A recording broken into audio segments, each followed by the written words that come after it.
Hey there guys, it is time-lapse time, and this week I'm actually going to be making a Knuckles the Echidna time-lapse, and I'm still using those 8x10 canvas sheets, using electric blue for the background here, and there you can see the whole image right there, what I'm going to be cutting out. This image actually has a lot of border lines in it, a lot of those kind of black lines that the animators draw to kind of give contrast to the character, and I'm actually going to be using a little bit of Sharpie, a little bit of permanent marker in this time-lapse, and that's something I typically don't use in a lot of my videos, but I kind of wanted to use this opportunity to show you guys how the Sharpie can really bring out some contrast in the character and in the painting, as well as kind of give you guys an idea of how cool it can look. So just cutting out his dreadlocks first, and I'm just going to cut out part of the image first. This is going to be the right side of it because the image is really big. Red obviously is the major color here, so we're cutting out that all that whole right side right now. Need to get a good idea of where to stick it, and just putting on the right side there. And you can see kind of his dreadlocks, they kind of hang over a little bit. It's really not going to make too much of a difference, but it would probably fit on the wider canvas, but since I'm using 8x10s, I kind of made the image a little bit bigger than I should have, but it's okay. So this is going to be the left top part of his head here. And the trick here is lining it all up, because this is obviously puzzle decoration. You're kind of applying all the pieces together like a puzzle. So now I'm going to be cutting out his eyes. And the biggest hazard when you are using puzzle decoration is that it doesn't exactly come out exactly the way you want it to, because if you don't cut all the pieces out perfectly, then they don't tend to fit, too well together. And you can see a little bit of this right now because it doesn't quite fit on there. Now remember, there is a little bit of the border lines that I need to worry about, which is like kind of those black lines I was talking about. So those are going to account for a little bit of the borders, but it really should line up a little bit better than that. I kind of figured out exactly why this wasn't fitting. It was too far to the left, and I found that out later on in the video here. So now working on his face here and using that beige color. Like I said, all those black border lines are going to be done with the permanent marker. And of course just applying these on here.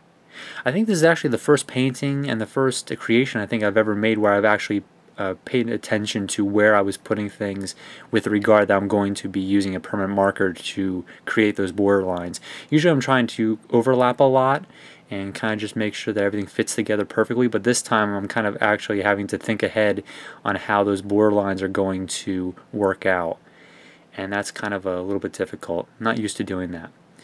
So this is going to be the rest of his body here. This one kind of fits right into his dreadlocks on the right side, and just cutting out that.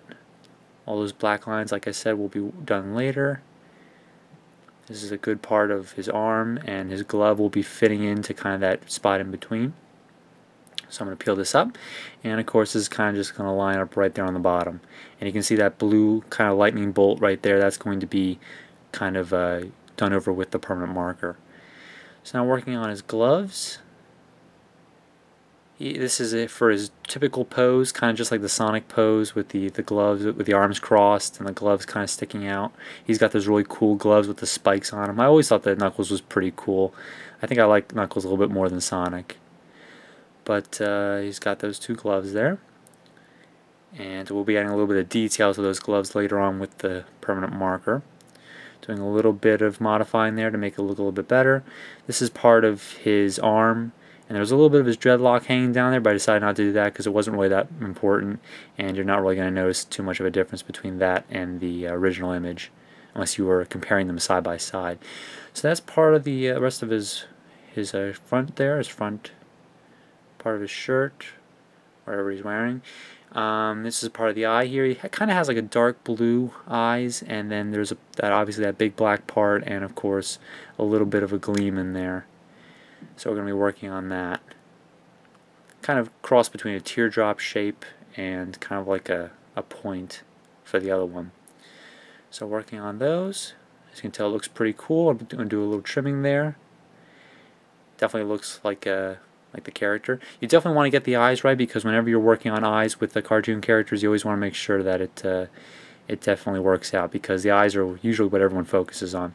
These are to add a little bit of contrast to his dreadlocks. This is kind of the maroon color duct tape, and this is actually on the original image. It's not quite this dark, but it does add some contrast to it. And of course we'll be using the permanent marker in a little bit. So just arranging that a little bit, making it look really cool. And I'll be trimming that off right up on the top there because I wasn't sure exactly where to end it. Alright, so now I'm actually going to be using the permanent marker. This is just freestyling it all, and I'm just going to be, I'm looking at the image on my computer just to get an idea of what it looks like, and I'll be skipping ahead in a second because I trust you guys don't want to watch me use the entire thing here with the Sharpie. So that's what it looks like. It looks kind of like a pop art image. I really like the way it turned out. Definitely looks really cool, and just kind of outlines what you can do with permanent markers. So hopefully you guys like the video, and I'll catch you next time on the channel.